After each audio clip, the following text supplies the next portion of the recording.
Hello guys and welcome back for another tutorial. Today I will show you how to use the BeNaughty dating app. This will be a very straightforward guide to show you how the app is meant to be used. So first, once you open the page, you will be redirected to this home page to tell you if you are consenting with the usage of your cookies, etc. Just accept it or don't accept it if you are cautious. I will not accept it personally.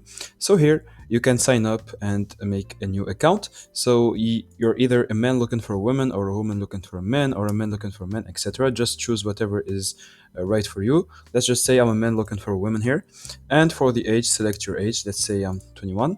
So here I will fill out my email and my password, and I will show you how to use the app. Then, once you are logged into your account, you will find yourself on this page. So you will have to take a photo, and here you will have some disapproval reasons.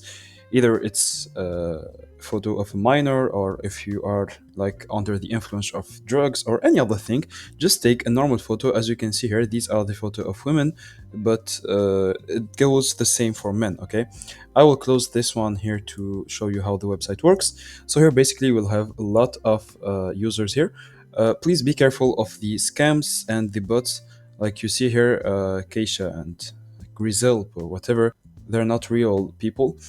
So I advise you to chat with new persons and see if they are real and if they are open to any plan. Okay, so please don't get fooled on these websites. They will try to scam you and take your money. So if I open any message, you will see that it's a bot, and it's obvious that it's a bot, okay?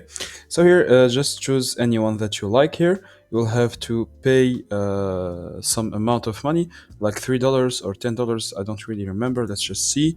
So here, that's a subscription for 1 month. It's $57 for 3 days. It's $3, etc.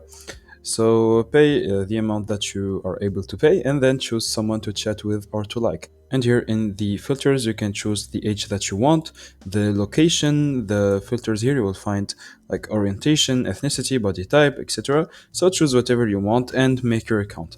So that's it guys, I hope you enjoyed this tutorial. Don't forget to like and subscribe if it helped you.